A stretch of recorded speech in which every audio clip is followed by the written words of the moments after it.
आज पढ़ेंगे हम बीएससी पार्ट 3 के लिए quantum mechanics and spectroscopy paper first. Topic का नाम है कृष्णिका विकिरण spectrum, black body radiation spectrum. कृष्णिका उत्सर्जन का सिद्धांत सन 1859 में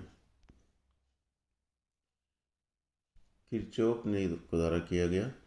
इसके अगले 40 साल बाद तक वैज्ञानिक इस सैद्धांतिक विचार के प्रायोगिक सत्यापन और स्पेक्ट्रमी ऊर्जा घनत्व U, जो कि आवृत्ति न्यू और टेम्परेचर T के स्पष्ट फलन को प्राप्त करने में लगे रहे। लूमर ने अपने साथी प्रिक्सहाइम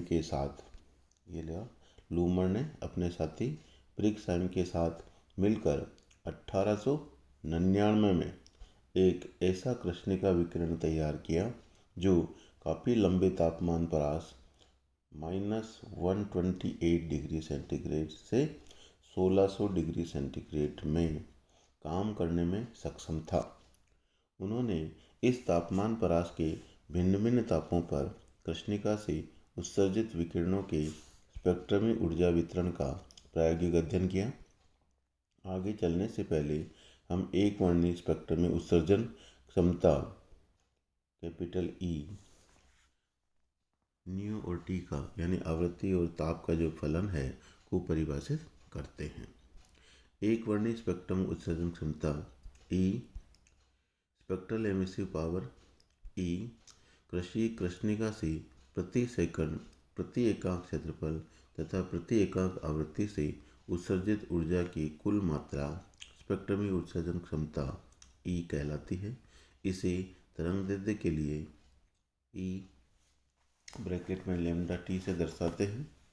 स्पेक्ट्रमी उत्सर्जन क्षमता E तथा स्पेक्ट्रमी ऊर्जा घनत्व में निम्न संबंध होता है। समीकरण 1 के द्वारा यह दिखाया गया है। E = C/4U। U ऊर्जा घनत्व है और C प्रकाश का वेग है। ऊर्जा घनत्व का मतलब यहाँ पे ऊर्जा अपॉन आयतन है, एकांक आयतन में उपस्थित ऊर्जा। अब लेते हैं कृष्णिका ऊर्जा वितरण वक्र तथा इसकी विशेषताएं, black body energy distribution curve and its properties. कृष्णिका ऊर्जा वितरण वक्र चित्र 1.3 में दिखाए गए हैं। स्पेक्ट्रम में उत्सर्जन क्षमता E लैम्डा स्वैच्छिक मात्रक में। चित्र में देख रहे हैं आप, एक्स एक्सिस पे लैम्डा लिया हुआ है तरंगदैर्ध्य और उसको एंगस्ट्रॉम में है। इधर है स्पेक्ट्रम में उत्सर्जन क्षमता E लैम्डा वाई एक्सिस पर। हम देख रहे हैं जैसे जैसे तरंगदैर्ध्य का मान बढ़ता है उत्सर्जन क्षमता का मान भी बढ़ता है। लेकिन यहाँ पे हम देख रहे हैं खूब सारे ग्राफ दे रखे हैं। सबसे नीचे 4000 केल्विन पर, फिर 5000 केल्विन पर और फिर इस तरह से ताप बढ़ता जाता है। और जैसे जैसे ताप बढ़ता है हम देखते हैं इसकी पीकनेस जो शार्पनेस है वो ऊपर बढ़ते जाती है। लेकिन अधिकतम तरंगदैर्ध्य यहाँ से लंब डालें जहाँ पे पीक आता है वो लेफ्ट साइड की ओर खिसकते जाती है। तो इस ऊर्जा वितरण वक्र की क्या विशेषताएं हैं? हमने देखा कि कृष्णिका ऊर्जा वितरण वक्र केवल कृष्णिका के ताप T पर निर्भर करते हैं तथा ये कृष्णिका की ज्यामिति व उसके संगठन यानी कंपोजिशन पर निर्भर नहीं करते। अर्थात दो भिन्न भिन्न कृष्णिकाएं यदि समान ताप पर हैं तो उनका ऊर्जा वितरण वक्र भी समान होगा।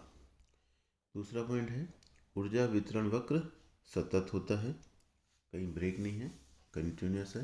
कृष्णिका के किसी एक ताप T पर प्रत्येक तरंगदैर्ध्य के विकिरण उत्सर्जित होते हैं लेकिन उनकी तीव्रताएं अलग अलग तरंगदैर्ध्य के लिए अलग अलग होती हैं।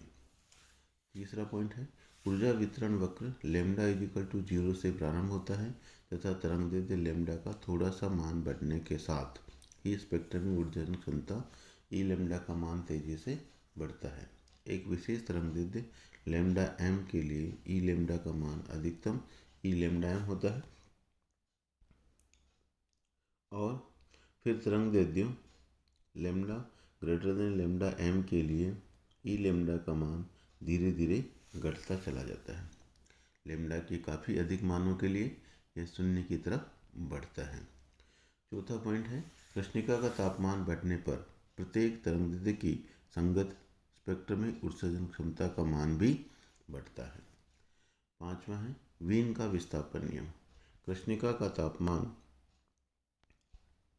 बढ़ने पर ऊर्जा वितरण वक्रों के अधिकतम मान ई लेमडा एम के संगत तरंगदैर्ध्य लेमडा एम का मान ताप वृद्धि के साथ लघु तरंगदैर्ध्य के ओर विस्थापित होता है।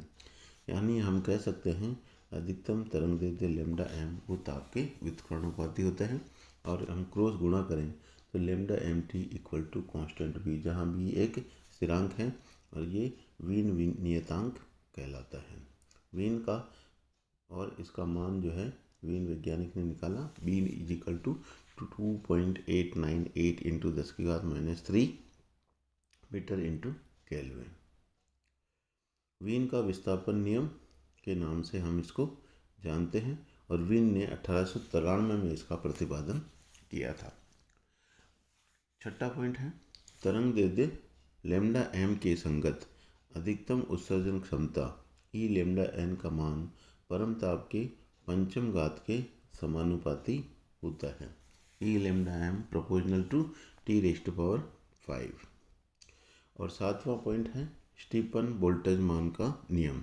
किसी एक ताप T पर स्पेक्ट्रम में उत्सर्जन क्षमता E का संपूर्ण तरंगदैर्ध्य परस्पर समाकलन करने पर कृष्णिका द्वारा प्रति सेकंड प्रति एकांक क्षेत्रफल द्वारा उत्सर्जित कुल ऊर्जा प्राप्त होती होगी।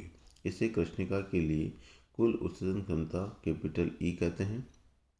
कृष्णिका की कुल उत्सर्जन क्षमता कैपिटल E कृष्णिका के परम ताप T के चतुर्थ घात के समानुपाती होती है, अर्थात E equal to E D lambda का समाकलन 0 से अनंत तक इक्वल टू सिग्मा T4।